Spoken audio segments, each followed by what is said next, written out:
Hey, how's it going, everyone? Today I'm going to be breaking down every single stat in LEGO Legacy, including what buffs and debuffs affect them.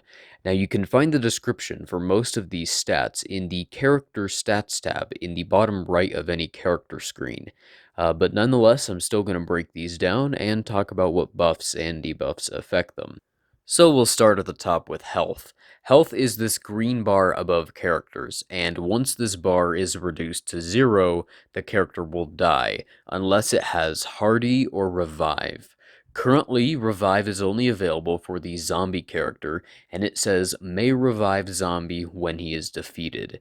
So based off of that wording, I don't see it being added to any other character soon, as it specifically mentions zombie. And then there is Hardy, which allows the minifigure to survive a defeating blow, and it will leave them with 1 health. So with either one of these status effects, a character will not be instantly defeated when reduced to 0 health. Now, the other status effects that directly impact the amount of health a unit has are max health up, max health down, and heal over time. Max health up increases a unit's health by 10% for the duration of the buff, and max health down, as you would probably guess, decreases the unit's max health by 10% for the duration of the debuff.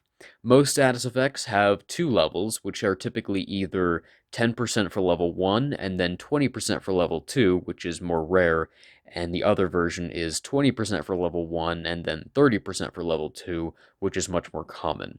So for max health effects, it is 10% for 1 and 20% for 2. Most, if not all, of the other effects I mentioned in this video are 20% for level 1 and 30% for level 2. And then heal over time very simply means that that unit will recover 3% of its own health at the start of its next turn. Healers are specifically designed to keep the health of your other units up, and most of them heal based off of their own max health. So the more health any given healer has, the more health everyone else will regenerate when using a heal ability.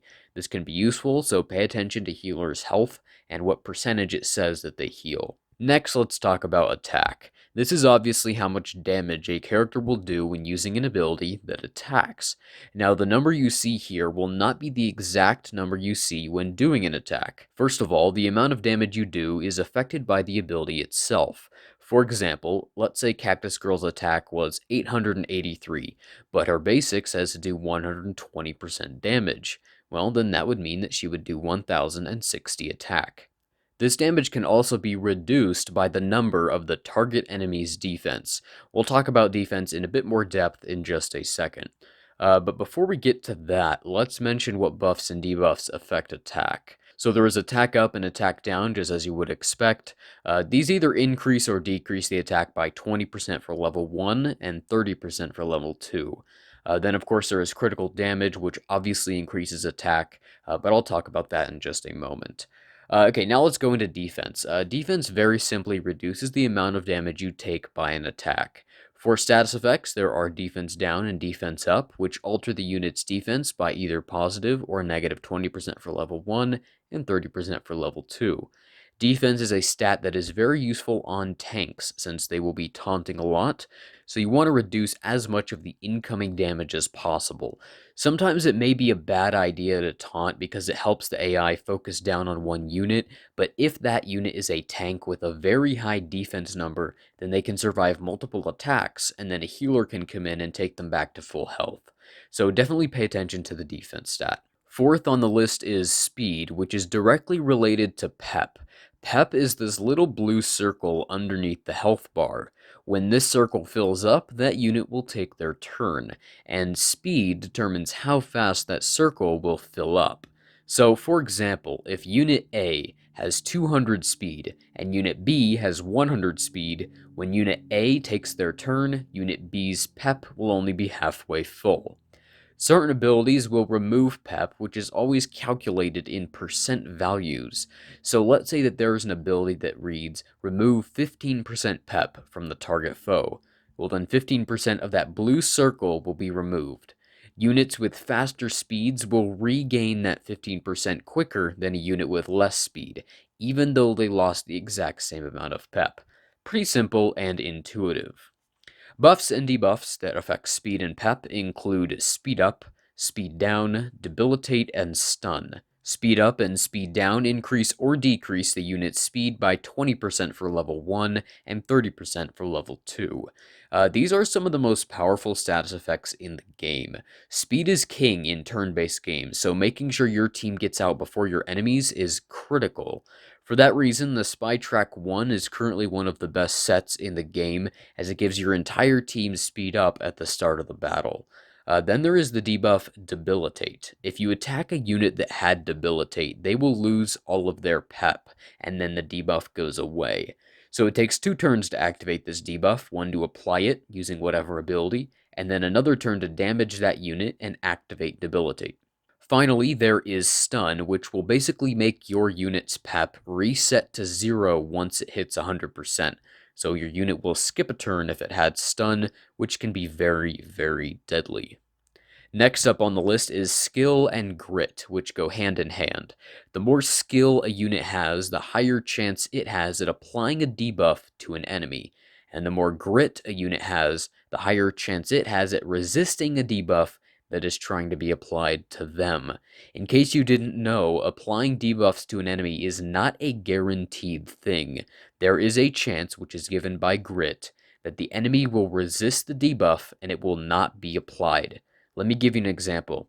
If Unit A has 0 grit and Unit B has 100 skill, the debuff will be applied since the enemy has no grit to resist with.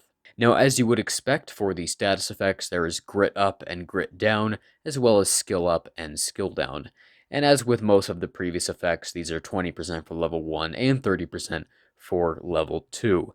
Now we can move on to crit damage, crit chance, and crit avoidance. When a unit attacks an enemy, they have a chance to critically hit them, and if the unit does, then they will deal an additional percentage of attack equal to their critical damage.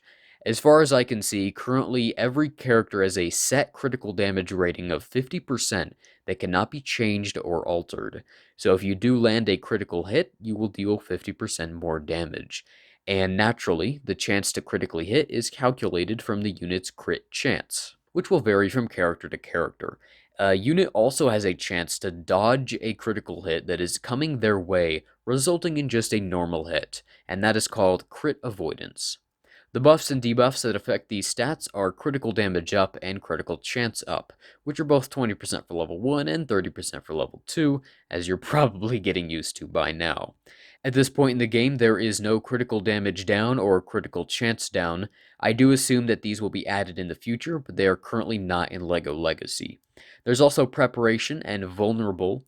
Preparation is a buff that will guarantee that the unit who has that buff hits for a critical hit the next time it attacks. Vulnerable is a debuff that will guarantee that the next hit the unit who has that debuff takes will be a critical hit. Both of these status effects are triggered, so they will only affect the unit once. And finally, we have Dodge, Chance, and Accuracy. These are very self-explanatory. Dodge Chance increases a unit's chance to dodge an attack, and Accuracy increases the chance that a unit's attack will not be dodged. The status effects related to these are Dodge Up, Dodge Down, Accuracy Up, and Accuracy Down. Those all alter their respective stats by 20% for 1 and 30% for 2. Then there is Dodgy and Clumsy. Dodgy is a buff that will guarantee that the next time an enemy tries to attack the unit with that buff, it will be dodged. And then Clumsy is very similar to that. It is a debuff that will guarantee that when the debuffed unit attempts to attack, it will be dodged no matter who they are attacking. They function very similarly, just one is a buff and one is a debuff. Alright, well that is going to do it for this pretty long video today. I hope it helped you out in some way, and I will see you in the next one.